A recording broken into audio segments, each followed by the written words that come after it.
तो सबसे पहले मैं तहे दिल से धन्यवाद दूंगा रोटरी क्लब को, Rotary club of Sinhgad academy of engineering, जिन्होंने इसको होस्ट किया है वेबिनार को। आदरणीय डॉक्टर प्रदीप वाघ जी को, जो इस उम्र में भी जवानों की तरह लगे हुए हैं, तो उनका मैं सबसे पहले धन्यवाद दूंगा कि उन्होंने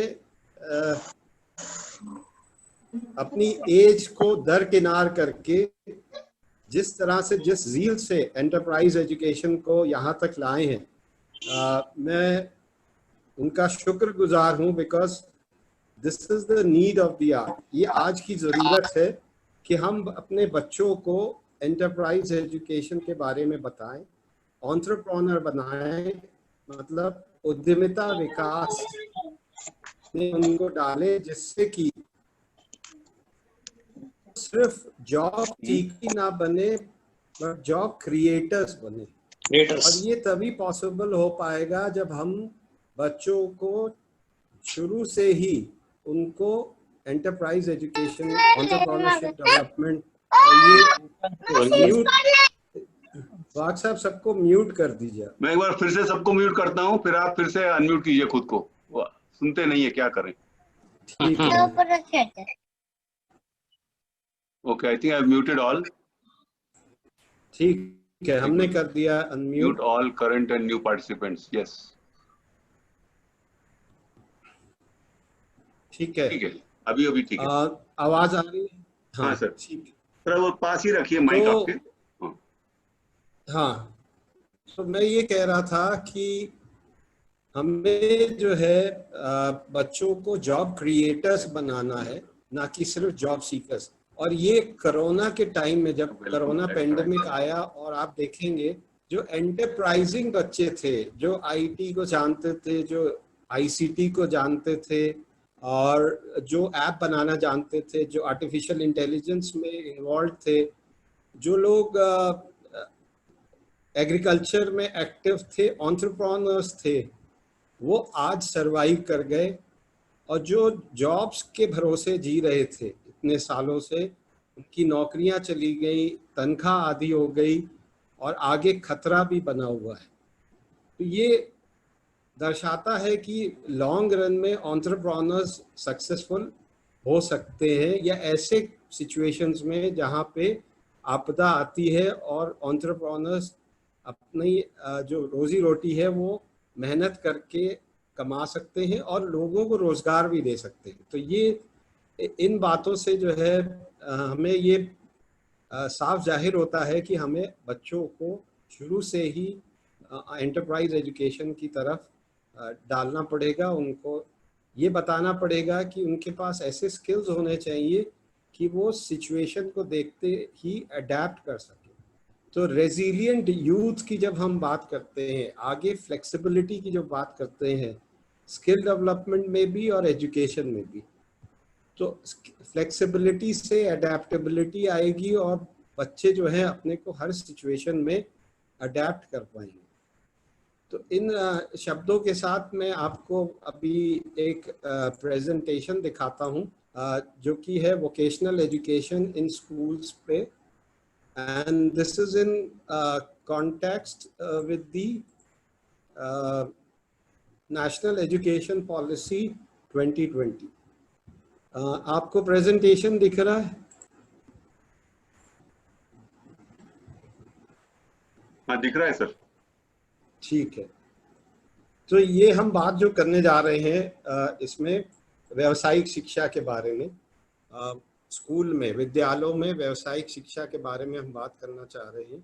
और इसमें जो नेशनल एजुकेशन पॉलिसी आई है, अभी आप सभी को पता है, राष्ट्रीय शिक्षा नीति जो आई है, उसके कॉन्टेक्स्ट में बात करेंगे। तो आप यहाँ देखेंगे सबसे पहले कि दो शब्द दिए हैं, वोकेशनल एजुकेशन एंड ट्रेनिंग और स्किल ट्रेनिंग। अब इसमें क्या है फ़र्क, सबसे पहले मैं ये बताऊं, क्योंकि ये बहुत ज़्यादा इस्तेमाल हो रहे हैं और लोग दोनों शब्दों को एक ही समझते हैं।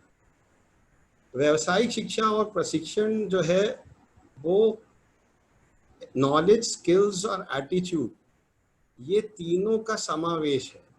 और इसमें अगर हम व्यावसायिक शिक्षा और प्रशिक्षण देते हैं तो बच्चों की एडेप्टेबिलिटी जो है वो ज़्यादा रहती है, एम्प्लॉयबिलिटी ज़्यादा बेहतर होती है, बजाय कि सिर्फ अगर हम स्किल ट्रेनिंग पर फोकस करें। स्किल ट्रेनिंग से क्या होता है कि एक पर्टिकुलर स्किल में उसको हम ट्रेन कर देते हैं और वो जॉब पा जाता है। लेकिन व्यावसायिक शिक्षा और प्रशिक्षण जब हम देते हैं तो वो अपने को डिफरेंट जॉब्स के लिए अडेप्ट कर सकता है। जैसे आप यहाँ पे देख रहे हैं एक कि जो बच्चे हैं वो ट्रेंड हैं व्यावसायिक शिक्षा एवं प्रशिक्षण के, तो वो पिज्ज़ा भी बनाएंगे और बेकरी प्रोडक्ट्स से डिफरेंट बनाएंगे और वैरायटी ऑफ प्रोडक्ट्स बनाएंगे, और कभी जरूरत पड़ी तो वो दूसरे, क्योंकि एजुकेटेड है, पढ़े लिखे हैं, तो वो कहीं और भी किसी और रिटेल से रिलेटेड सेक्टर में जा सकते हैं। बट ये आप दूसरी तरह देख रहे हैं कि ये गिटार बनाने वाला जो है वो जिंदगी भर सिर्फ गिटार ही बनाएगा। उसकी वजह यह है कि सिर्फ उसने गिटार बनाना सीखा, उसने पढ़ाई लिखाई नहीं करी है, और ऑक्यूपेशनल हेल्थ एंड सेफ्टी के बारे में उसको ज्ञान नहीं दिया गया। लेकिन जो बच्चे हैं इनको आप देखिए कि ये एप्रन भी पहने हुए, मास्क भी लगाए हैं, सारे हाइजीनिक स्टैंडर्ड्स भी फॉलो कर रहे हैं। तो personal hygiene, health, safety, hazards, इन सब के बारे में भी इन्होंने पढ़ाई करी हुई है।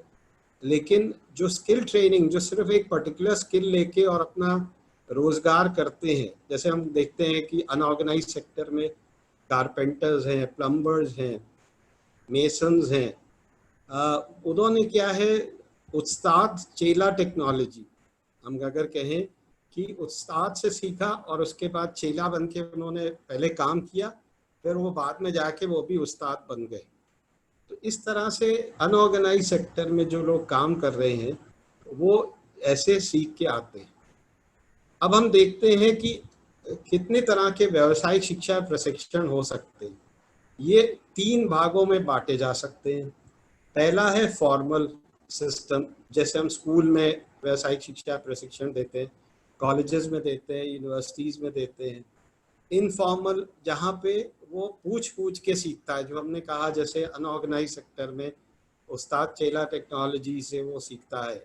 आपने देखा होगा ऑटोमोबाइल वर्कशॉप्स में बच्चे जो है जाते हैं और जो ड्रॉप आउट्स होते हैं मेनली, या कंस्ट्रक्शन इंडस्ट्री में है या रिटेल में है, जो ज़्यादा पढ़े लिखे नहीं होते लेकिन वो किसी के साथ जुड़ जाते हैं और वहाँ से जो है वो सीख के धीरे धीरे वो भी ट्रेंड हो जाते हैं। तो वो भी व्यावसायिक प्रशिक्षण ले रहे हैं, शिक्षा नहीं है, बट वो व्यावसायिक प्रशिक्षण ले रहे हैं।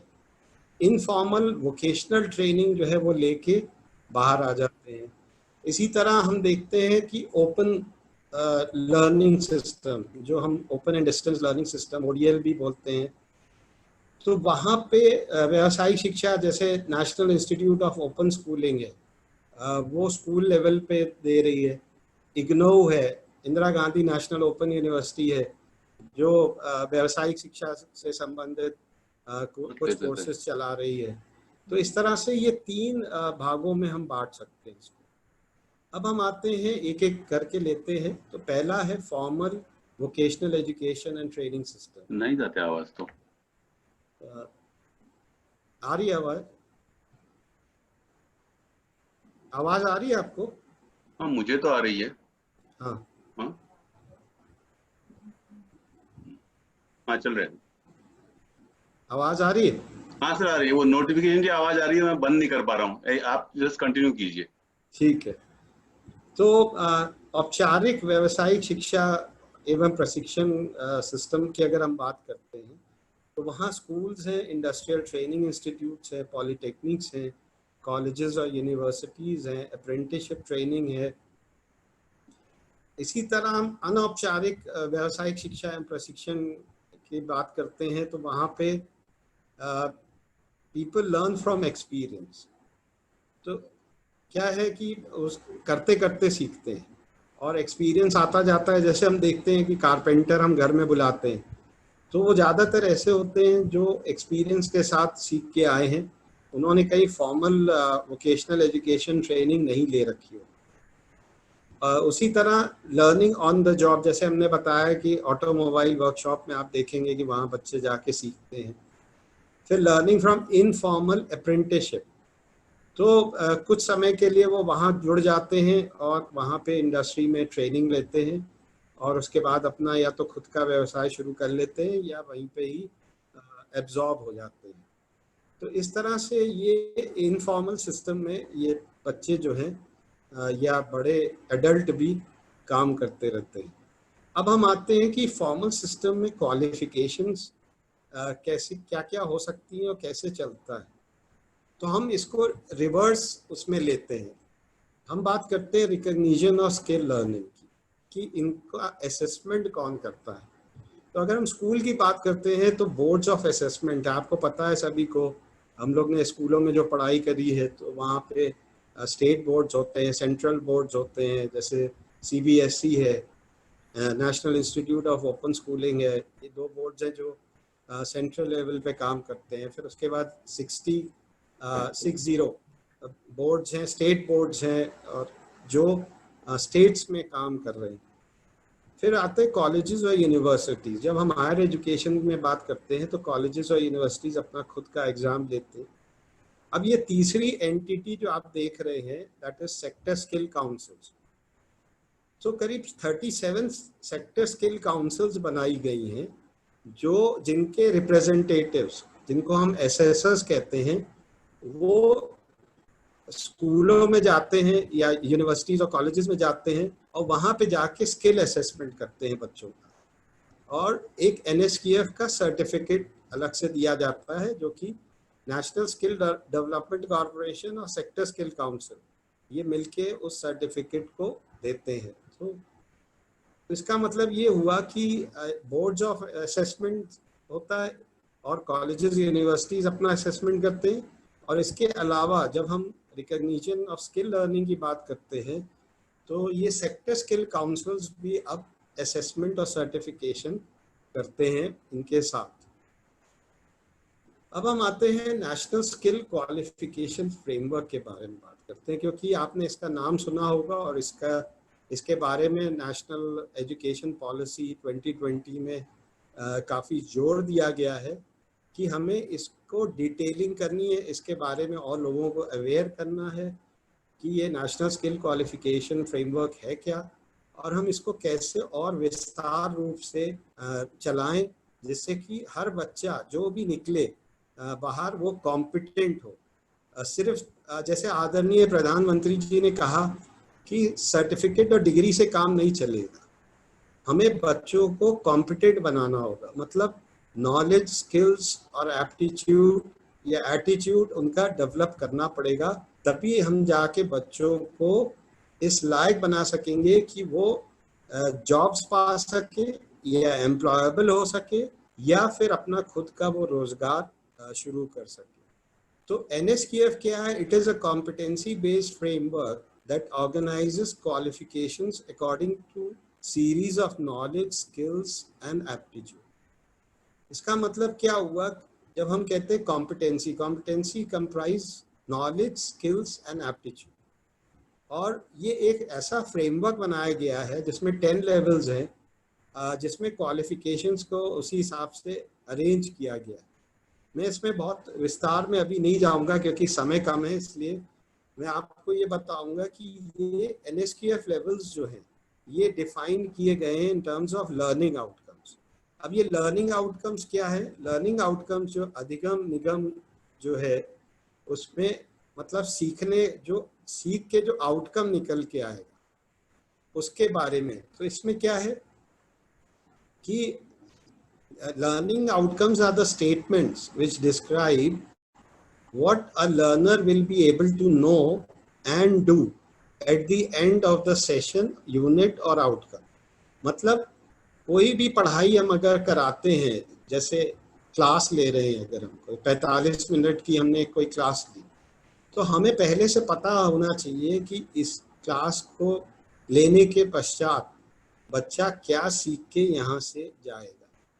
जैसे हमने कहा एडिशन सिखाएंगे, हम सिंगल डिजिट एडिशन सिखाएंगे, तो बच्चा सीख के गया कि नहीं, ये हम एसर्टेन करेंगे। और उसके बाद जो है, तो इसमें क्या बात आती है कि हमें फॉर्मेटिव असेसमेंट के ऊपर जोर देना पड़ेगा, मतलब कंटिन्यूअस असेसमेंट करना पड़ेगा, जिससे हमें पता लगेगा कि हाँ ये लर्निंग आउटकम्स जो है वो अचीव हो गए हैं at the end of the session.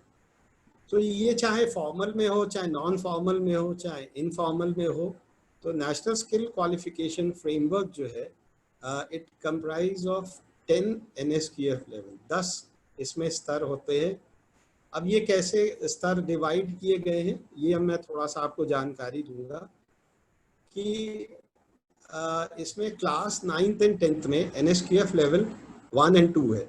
मतलब जो बच्चा रूटीन काम करेगा या कोई भी व्यक्ति रूटीन काम करता है जिसमें बार बार उसको बिना बार बार किसी काम को उसको करना है और सुपरवाइजर का सपोर्ट उसको चाहिए, तो वो ऐसा कार्य जब वो कर रहा है तो उसको हम लेवल 1 and 2 में डालते हैं। तो इसका मतलब क्लास 9th and 10th में हमने इसको डाला है, जहाँ बच्चे बहुत छोटे हैं और अभी शुरुआत कर रहे हैं, और इनको ये जो प्रैक्टिस करनी होती है वो 200 घंटे की साल में व्यावसायिक शिक्षा के सब्जेक्ट दिया जाता है। तो मतलब 9th and 10th में 400 घंटे उसको मिलेंगे, जिसमें एम्प्लॉयबिलिटी स्किल्स पढ़ाया जाएगा और वोकेशनल स्किल्स पढ़ाया जाएगा। अब हम आते हैं 11वीं 12वीं में। यहाँ पे NSQF लेवल 3 and 4 है, जहाँ पे 300 घंटे पर ईयर है, मतलब 600 घंटे मिलेंगे उसको 11वीं और 12वीं में। तो इस तरह से जो है ये लेवल्स जो है डिवाइड करे गए। अब हम आते हैं हायर एजुकेशन में। यहाँ पे बैचलर इन वोकेशन दिया जा रहा है। जैसे BSc AG होता है एग्रीकल्चर, सिंपल BSc होता है, BA होता है, BCom होता है, इसी तरह बैचलर इन वोकेशनल जो है चलाया जा रहा है। और इसमें 3 लेवल्स हैं, डिप्लोमा है, एडवांस डिप्लोमा और डिग्री। मतलब NSQF लेवल 5 जो है वो आपका डिप्लोमा हो गया, NSQF लेवल 6 पे एडवांस डिप्लोमा हो गया, और NSQF लेवल 7 पे ये डिग्री हो गई। तो ये बच्चा अगर लेवल 5 करके निकलना चाहता है 3 साल में, तो वो डिप्लोमा लेके जा सकता है। लेवल 6 पे वो जाना चाहता है तो वो एडवांस डिप्लोमा लेके जा सकता है। मतलब अगर उसने लेवल 6 क्लियर कर लिया तो उसको एडवांस डिप्लोमा मिल जाएगा, और 7 क्लियर कर लिया तो उसको पूरी डिग्री मिल जाएगी, BVOC। और ये जनरल एजुकेशन के साथ ही जो है वो पढ़ेगा, ये अलग से नहीं है। तो पॉलिसी में जो है जोर क्या दिया गया है कि हमें इंटीग्रेटेड मैनर में ही चलाना है व्यावसायिक शिक्षा को। मतलब हमें व्यावसायिक शिक्षा को अलग नहीं करना है, स्ट्रीमिंग नहीं करनी है, उसको अलग से नहीं चलाना है, उसको हमें सामान्य शिक्षा के साथ, जनरल एजुकेशन के साथ ही इंटीग्रेट करके चलाना है, जिससे कि हर बच्चा व्यावसायिक शिक्षा लेके जाए, उसको कम से कम एक्सपोजर मिले। अगर उसको एक्सपोजर मिलेगा, आगे चल के वो स्किल्स ले लेगा, तो कुछ ना कुछ वो कार्य जरूर करेगा, अपना खुद का व्यवसाय कर सकता है। जैसे मैं उदाहरण दूं कि अगर वो एग्रीकल्चर रिलेटेड स्किल्स उसने कुछ सीख लिए, तो अपनी खेती कर सकता है, अपनी नर्सरी खोल सकता है, फ्लोरिस्ट की शॉप खोल सकता है, शादी में डेकोरेशन कर सकता है। तो एग्रीकल्चर पढ़ने से भी वो ये इतने ढेर सारे कार्य, सिर्फ खेती नहीं कर सकता, वो बहुत से जो आज नए आयाम तैयार हो रहे हैं। जैसे अगर हम देखें कोरोना के टाइम में एग्रीकल्चर ही सिर्फ एक ऐसा सेक्टर रहा है जिसमें ग्रोथ हुई है, बाकी सब सेक्टर्स में सारे सेक्टर्स डाउन हो गए और अनएम्प्लॉयमेंट हो गया, हाहाकार मच गया। लेकिन एग्रीकल्चर ऐसा सेक्टर रहा जो मजबूती से खड़ा रहा, दूध की सप्लाई भी चलती रही, मक्खन दही आपका अनाज पानी सब मिलता रहा, कहीं कोई रुकावट नहीं आई। चेन जो सप्लाई चेन है वो भी चलती रही, मंडी भी खुली सबने, क्योंकि वो हमारी बेसिक नीड है। और उस बेसिक नीड को देने के लिए जो हमारे स्किल्ड वर्कर्स थे वो तैनात रहे। इसी तरह अगर हम हॉस्पिटल्स में देखें तो पैरामेडिक्स, नर्सेस, डॉक्टर्स, जो हमारे प्रोफेशनल्स, ये सब जो है लगे रहे, क्योंकि ये स्किल्ड लोग थे और इन्होंने पूरे दम से जो है अपना काम किया और आज हम लोग इस मुसीबत की घड़ी में सरवाइव कर गए। नहीं तो शायद भुखमरी से बहुत लोग मर जाते अगर ये लोग काम नहीं करते, और अगर हम जिंदा ही नहीं रहते तो फिर हम मैन्युफैक्चरिंग, सर्विस सेक्टर और ये सब की बातें कहाँ से करते। तो ये देखा गया कि अगर हम लोगों को स्किल्ड कर दें और सर्वाइवल स्किल्स दे दें तो वो ऐसी विपदा की घड़ी में भी हमें संभाल लेंगे और हम लोग जो है सरवाइव कर जाएंगे। तो यहाँ पे आप देख रहे हैं कि जब हम हायर एजुकेशन में जा रहे हैं, अब हमने बताया कि स्कूल में NSQF लेवल 1 to 4 है और 5, 6, 7, 8, 9, 10 जो है हायर एजुकेशन। तो यहाँ पे जो है अगर बच्चा जनरल एजुकेशन से भी आता है, आप एक सिचुएशन हो सकती है जहाँ बच्चे ने स्कूल में व्यावसायिक शिक्षा पढ़ी है, दूसरे बच्चे ने नहीं पढ़ी है। अब जो दूसरे बच्चे ने नहीं पढ़ी है वो चाहता है कि मैं व्यावसायिक शिक्षा लूं BVOC में, तो उसके पास भी दरवाजे खुले हुए, वो भी कर सकता है, व्यावसायिक शिक्षा ले सकता है। कैसे? उसको NSQF लेवल 4 जो है 6 मंथ्स का सर्टिफिकेट क्लियर करना होगा, उसके बाद वो डिप्लोमा में जा सकता है, एडवांस डिप्लोमा, फिर BVOC डिग्री जैसा मैंने पहले बताया, और ये सारा क्रेडिट बेस्ड सिस्टम। उसके बाद PG डिप्लोमा कर सकता है और MVOC डिग्री। अब कई कॉलेजेस और यूनिवर्सिटीज में MVOC डिग्री भी शुरू हो गई है। आगे चल के आप देखेंगे लोग PhD भी करेंगे वोकेशनल एजुकेशन में, रिटेल में, कंस्ट्रक्शन में, IT में, ऐसे करके सेक्टर वाइज जो है, एग्रीकल्चर तो हो ही रही है PhD। तो इस तरह से धीरे धीरे लोग आज जो है ये NSQF के अंतर्गत आगे चलते जाएंगे और स्किल्स एक्वायर करते जाएंगे सामान्य शिक्षा के साथ।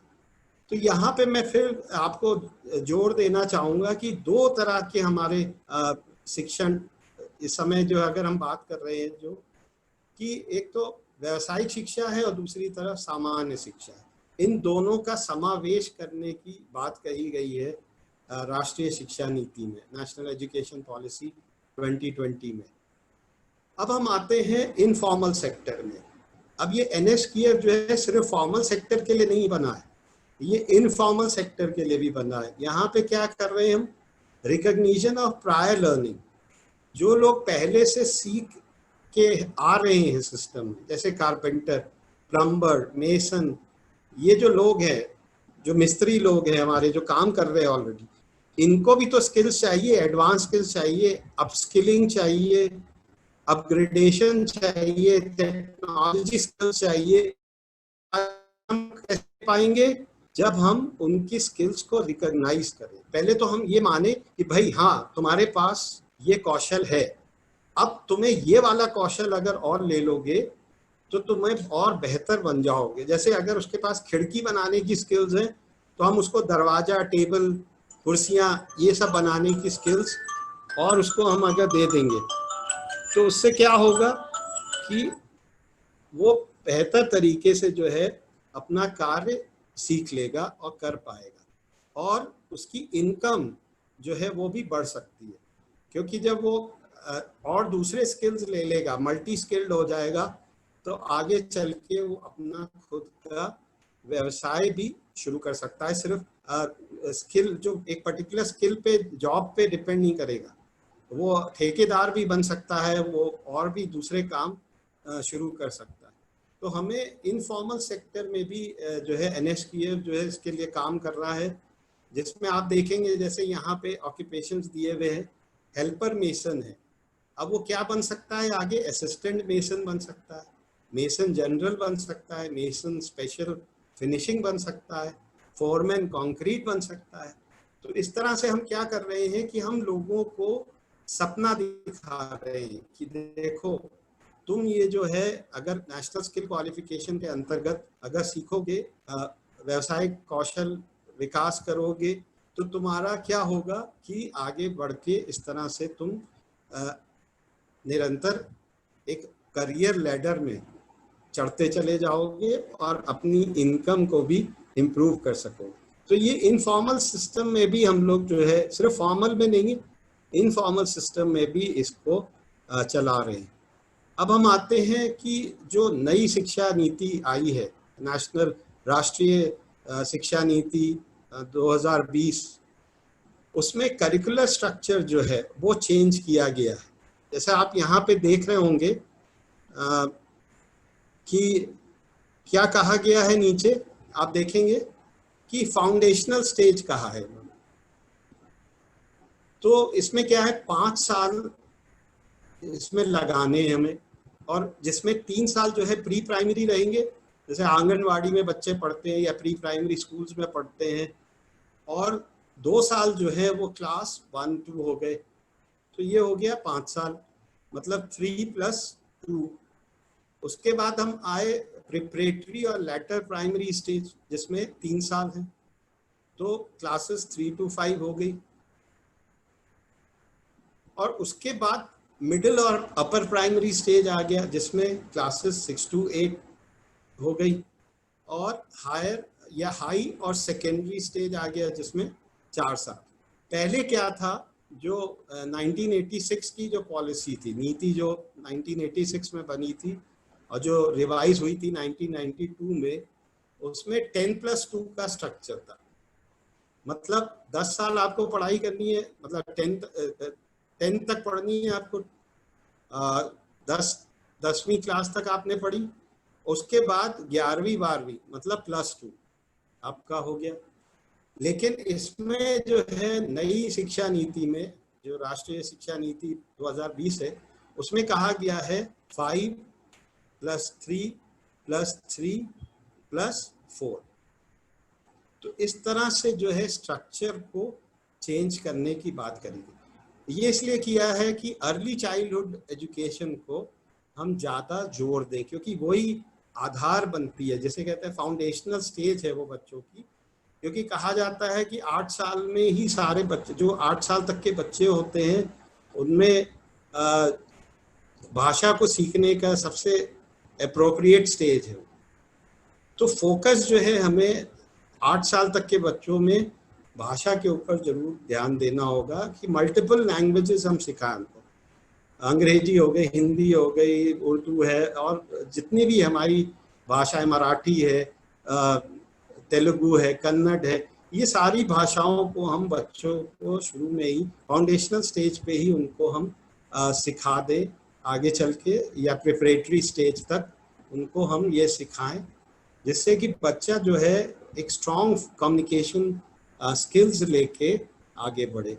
तो इसके लिए हमें बहुत बेहतर टीचर चाहिए उस स्टेज पे, क्योंकि आज सबसे बड़ी कमी जो है अच्छे ट्रेंड टीचर्स की है, जो भाषा को या गणित को, मैथ्स, न्यूमरेसी स्किल्स कहते हैं, लिटरेसी स्किल्स को बेहतर तरीके से दे सके या ट्रांसफर कर सके। It is all about skill, is all about transferring one skills from one person to another. तो जब तक हमारे पास स्किल्स नहीं होंगे तब तक, या कौशल नहीं होगा, तब तक हम दूसरों को कैसे सिखाएंगे। जैसे एक अच्छा डांसर ही जो है एक अच्छे डांसर तैयार कर सकता है, एक अच्छा कोच ही क्रिकेट में अच्छे क्रिकेटर्स तैयार कर सकता है, एक अच्छा फुटबॉलर ही अच्छे फुटबॉलर्स तैयार कर सकता है, क्योंकि वहाँ कौशल विकास की बात है। तो अगर उसके पास खुद ही खेलने की क्षमता नहीं है, खुद ही उसके पास एबिलिटीज नहीं है, तो वो एबिलिटीज कैसे दूसरों में ट्रांसफर करेगा। तो इसलिए बहुत ज़रूरी है कि हम अच्छे शिक्षकों को फाउंडेशनल स्टेज तैयार करने के बच्चों के लिए लेके आए, जिससे कि जो कमियां रही हैं हमारे सिस्टम में, क्योंकि हम स्ट्रक्चर सिर्फ चेंज कर देंगे उससे बहुत कुछ बदलाव नहीं आएगा। हमें शिक्षक, अच्छे शिक्षक तैयार करने होंगे, जिससे कि जो बदलाव हम सोच रहे हैं करिकुलर स्ट्रक्चर को बदलने से, वो वहाँ पे आ सके। दूसरी हम बात कर रहे हैं कि जब हम फाउंडेशनल एंड प्रिपरेटरी स्टेज की बात करते हैं, क्लासेस 1 to 5, तो यहाँ पे आपको पता होगा सभी को कि पहले क्लासेस 1 to 8 में वर्क एक्सपीरियंस या वर्क एजुकेशन हुआ करता था, जिसको सोशली यूजफुल प्रोडक्टिव वर्क भी कहते थे। ये ईश्वर भाई पटेल कमेटी जो बनी थी, उन्होंने सजेस्ट किया था कि इसको चेंज करके SUPW कर दिया जाए, सोशली यूजफुल प्रोडक्टिव वर्क।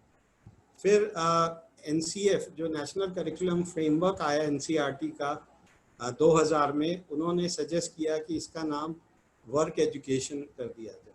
अब मैं यहाँ आप लोगों को ज़रूर एक शेयर करना चाहूँगा इंफॉर्मेशन कि आपके सामने जो वाघ साहब बैठे हुए हैं, हम लोग ने इसके ऊपर वर्क एजुकेशन के ऊपर गाइडलाइंस बनाई थी और वाघ साहब ने का उसमें बहुत बड़ा योगदान था और हम लोग ने उसमें एंटरप्राइज एजुकेशन को भी सम्मिलित किया था और उसको ये कोशिश करी थी कि बच्चों को स्कूलों में हम एंटरप्राइज एजुकेशन सिखाएं और कुछ हद तक हम लोग सफल भी हुए, लेकिन उसमें बहुत प्रयास करने की ज़रूरत है क्योंकि हमारे टीचर्स जो हैं उस तरह से ट्रेन नहीं है, उनको वो बातें अभी भी समझ में नहीं आती। और इसीलिए मैं धन्यवाद दूंगा डॉक्टर वाघ का कि उन्होंने ये जो सीरीज चलाई है, webinar series on enterprise education, I am sure जो टीचर्स इसमें पार्टिसिपेट करें, मैं उन टीचर्स को भी धन्यवाद दूंगा कि वो यहाँ पे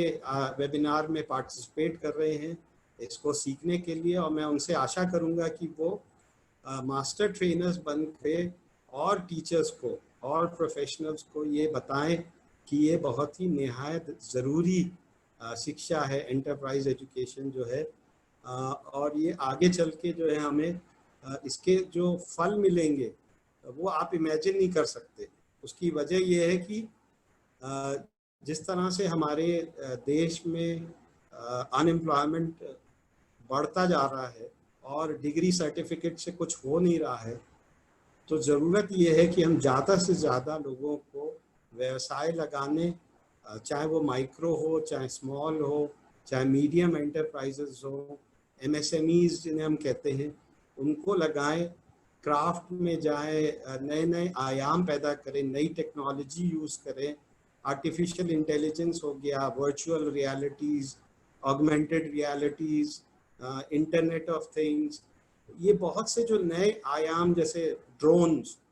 अभी मैं देख रहा था, किसी ने वीडियो शेयर किया था और मैंने ये कोरिया में भी देखा कि वहाँ स्कूलों में बच्चों को ड्रोन चलाने की ट्रेनिंग दे रहे। तो मैंने पूछा ये ऐसा कि इनका उपयोग हम आर्मी में भी करेंगे और कुरियर सर्विस में करेंगे। और मेरे को अभी रिसेंटली किसी ने एक वीडियो शेयर किया जिसमें वो ड्रोन जो है कुरियर के लिए कैसे आया, उसने बाकायदा क्रेडिट कार्ड के लिए भी मशीन निकाल के दी, और मतलब उसमें से एक हाथ निकल के आता और क्रेडिट कार्ड आप स्वाइप करिए तो पेमेंट हो जाएगा। तो इस तरह की आप देखेंगे कि आर्टिफिशियल इंटेलिजेंस और ड्रोन टेक्नोलॉजी ये सब यूज़ करी जा रही है आज के समय में, और इसका आगे चल के बहुत ही विस्तार होगा, नए आयाम पैदा होंगे। बच्चे आजकल के ऐप बनाना सीख रहे हैं, कोडिंग सीख रहे हैं, छोटे छोटे बच्चे अभी से कोडिंग क्लासेस ज्वाइन कर रहे हैं। और ये भी कहा गया है ये शिक्षा नीति में कि 6ठी से 8वीं के बच्चों को कोडिंग भी सिखाई जाए आसान तरीके से, जिससे कि वो आगे चल के ऐप वगैरह या अपनी वेबसाइट और ये सारी चीज़ें प्रोग्रामिंग करें, सीखें। तो नई शिक्षा नीति जो नेशनल एजुकेशन पॉलिसी है, उसने क्या कहा है, ईयर लॉन्ग, साल भर fun based survey vocational courses चलाए जाए, जैसे कि gardening, carpentry, electrical work, plumbing work, pottery, metal work, doll making, embroidery, handicrafts, इस तरह के जो है एक्टिविटीज़ हम जो है स्कूलों में कराएंगे साल भर, जिससे कि बच्चे को वोकेशनल के बारे में समझ में आए, ऑक्यूपेशंस क्या होते हैं और उनके फ़ायदे क्या हैं, स्किल्स क्या हैं, स्किल्स क्यों ज़रूरी हैं, स्किल्स सीखने से हमें क्या फ़ायदा होगा, इसके बारे में 6ठी से 8वीं तक में वो समझ पाए। इसी के साथ हमें एंटरप्राइज एजुकेशन के बारे में बताना होगा, जिस पे आज आपसे डॉक्टर वाघ विस्तार में चर्चा करेंगे कि जिससे कि बच्चा जो है, जैसे अगर वो गार्डनिंग कर रहा है और वो बच्चा ये भी पूछ सकता है, मैडम ये बताइए कि हमें इसको हम सीखने के बाद हम कौन सा व्यवसाय शुरू कर सकते हैं, तो आप बता सकते हैं कि नर्सरी आप शुरू कर सकते हैं, वेजिटेटिव प्रोपोगेशन का आप काम शुरू कर सकते हैं, वर्मी कंपोस्ट बनाना सीख सकते हैं। तो उससे क्या होगा कि बच्चे में जिज्ञासा पैदा होगी और फिर उसको आप ये बताइए कि बिजनेस कैसे सेटअप किया जाता है, किस तरह से, क्या कैलकुलेशंस होते हैं, रिस्क टेकिंग क्या है, रिस्क टेकिंग एबिलिटी क्या होनी चाहिए, लीडरशिप क्वालिटीज़ क्या होती हैं, कम्युनिकेशन स्किल्स क्यों चाहिए, इंटरपर्सनल स्किल्स क्या चाहिए, सोशल स्किल्स क्या है।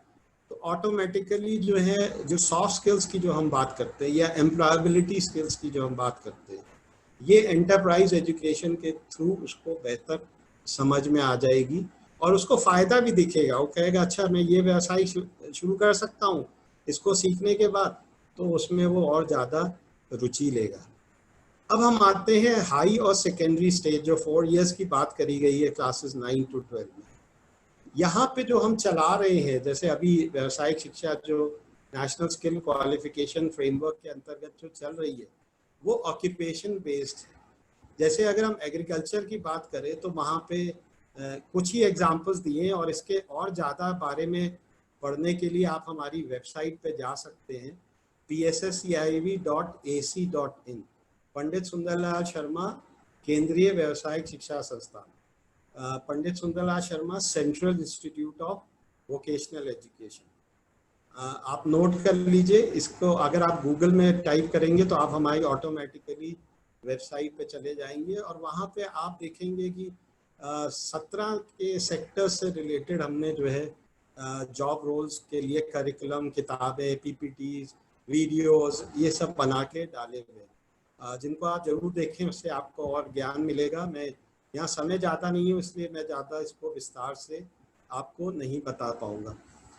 तो ये एग्जाम्पल्स हैं, देखिए जैसे माइक्रो इरिगेशन टेक्नीशियन है, ऑर्गेनिक ग्रोअर है, उसी तरह ITS में domestic biometric data entry operator है, डोमेस्टिक डाटा एंट्री ऑपरेटर है। आजकल बायोमेट्रिक का आप लोगों को पता होगा अटेंडेंस में इस्तेमाल किया जा रहा है, तो उसके लिए ऑपरेटर्स चाहिए, टाइपिंग वगैरह के लिए जो डाटा एंट्री ऑपरेटर्स चाहिए। इसी तरह रिटेल में सेल्स एसोसिएट है, कैशियर है।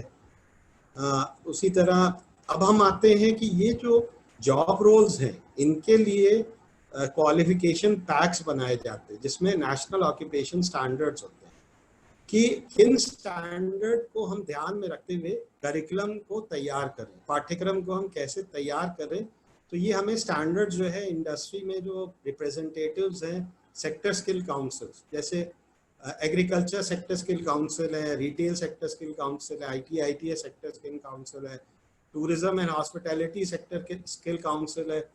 इस तरह से 17 से ज़्यादा जो सेक्टर्स हैं उन पे हम लोग जो काम कर रहे हैं, सभी की सेक्टर स्किल काउंसिल ने ये क्वालिफिकेशन पैक्स बनाए हुए जॉब रोल्स के लिए, जो हमने जॉब रोल्स या ऑक्यूपेशंस आपको पहले बताए उसी तरह, और उसमें नेशनल ऑक्यूपेशन स्टैंडर्ड्स होते हैं जो हमें तैयार करके वो देते हैं। और ये इसके बारे में और पढ़ना है तो आप इसको नेशनल क्वालिफिकेशन रजिस्टर के ऊपर जाके, एक वेबसाइट है नेशनल क्वालिफिकेशन रजिस्टर की, NQR की, उस पर जाके आप और पढ़ सकते हैं।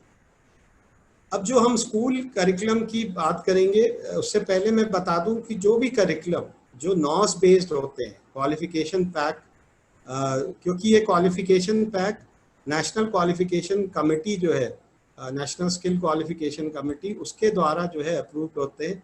इसलिए जो भी करिकुलम नॉस के आधार पे बनाए जा रहे हैं वो हम ये मान लेते हैं कि वो NSQF कंप्लायंट करिकुलम है।